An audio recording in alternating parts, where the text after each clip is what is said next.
नमस्कार। आज हम बात करेंगे भारत के इतिहास के एक ऐसे संघर्ष की।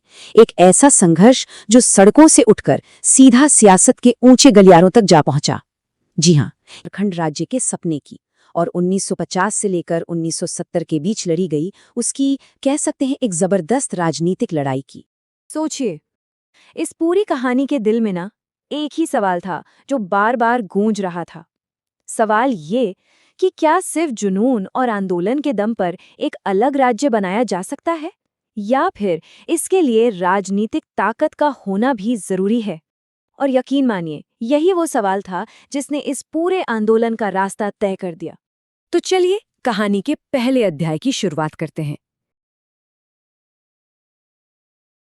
देखिए, उस वक्त जरूरत थी एक आवाज की, एक ऐसे मंच की जो बिखरे हुए आंदोलन को एक साथ ला सके। और बस इसी जरूरत से जन्म हुआ झारखंड पार्टी का। ये बात है साल 1949 की। एक बहुत ही करिश्माई नेता थे जयपाल सिंह मुंडा। उनके नेतृत्व में बनी झारखंड पार्टी। और अब मांग एकदम साफ थी, बुलंद थी कि छोटा नागपुर और संथाल परगना के जो आदिवासी बहुल इलाके हैं, उन्हें मिलाकर एक अलग झारखंड राज्य बनाया जाए। आप समझिए, ये एक बहुत बड़ा कदम था। सड़कों का संघर्ष अब चुनावी राजनीति के मैदान में उतरने को तैयार था। पार्टी तो बन गई, लेकिन असली इम्तिहान तो अभी बाकी था। और वो इम्तिहान था लोकतंत्र के सबसे बड़े उत्सव में, यानी भारत के पहले आम चुनाव में। और यही चुनाव इस आंदोलन के लिए एक ऐतिहासिक जीत लेकर आने वाला था। तो साल आया 1952, आजाद भारत का पहला जनरल इलेक्शन। झारखंड पार्टी ने भी पूरे जोर शोर के साथ बिहार विधानसभा चुनाव में अपनी दावेदारी पेश कर दी। उस वक्त सच कहूं तो किसी को अंदाजा नहीं था कि नतीजे क्या होंगे। और जब नतीजे आए तो सब हैरान रह गए।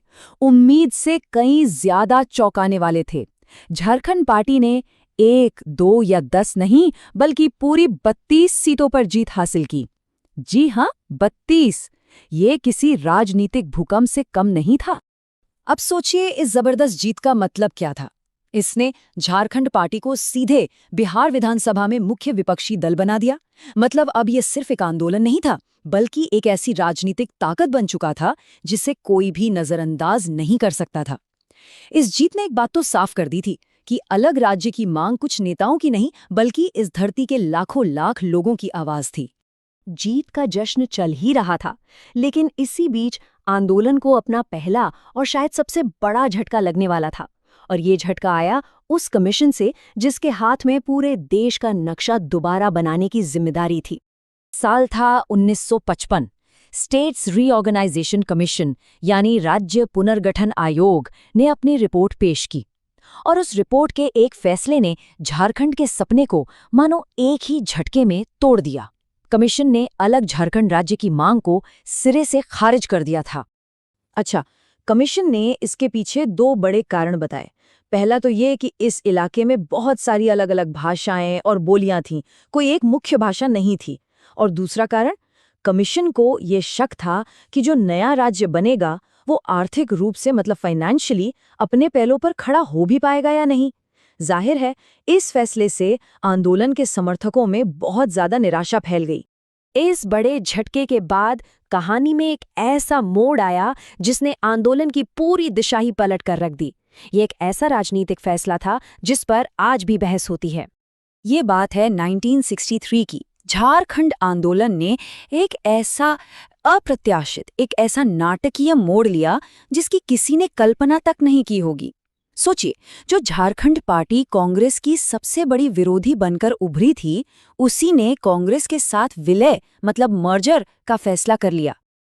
अब देखिए, इसके पीछे तर्क तो ये दिया गया कि भाई, सत्ता के बाहर रहकर लड़ने से अच्छा है कि सत्ता के अंदर आकर इस इलाके का विकास किया जाए। लेकिन इसका असर हुआ ठीक उल्टा। इस विलय ने अलग राज्य की जो मांग की आग थी, उसे ही जैसे ठंडा कर दिया।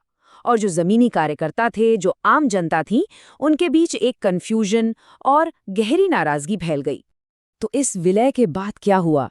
वो आंदोलन जो एक मजबूत राजनीतिक ताकत बनकर चमका था, अब वो धीरे धीरे बिखरने लगा था। उसकी चमक फीकी पड़ने लगी थी। 1960 का दशक जब खत्म हो रहा था, तब तक तस्वीर पूरी तरह बदल चुकी थी। आंदोलन का जो पूरा संगठन था, वो बिखर रहा था। जो सेंट्रल लीडरशिप थी, वो काफी कमजोर पड़ गई थी और अलग राज्य की वो बुलंद आवाज जो कभी विधानसभा में गूंजा करती थी, अब बहुत धीमी हो चुकी थी। एक पल को तो ऐसा लगा जैसे सब कुछ खत्म हो गया, लेकिन कहते हैं ना, आग बुझी नहीं थी, वो बस राख के नीचे दबी हुई थी। अलग झारखंड का वो सपना, वो लोगों के दिलों में और इस मिट्टी की रूह में अब भी जिंदा था। तो झारखंड आंदोलन ने राजनीतिक ताकत की शक्ति भी देख ली थी और ये भी देख लिया था कि कैसे सत्ता की राजनीति में आकर उसकी धार कुंद हो गई। लेकिन ये कहानी का अंत नहीं था, ये तो बस एक कॉमा था, एक अल्पविराम, क्योंकि आने वाले दशक में यही संघर्ष एक नई आग, एक नए जोश के साथ वापस लौटने वाला था। और जानते हैं, यहीं से इस आंदोलन के एक नए चैप्टर की नींव पड़ी। ये दौर था शिबू सोरेन जैसे नए नेताओं का, और ये समय था झारखंड मुक्ति मोर्चा के उदय का, जिसने इस आंदोलन को एक बिल्कुल ही नई दिशा, एक नई एनर्जी दी।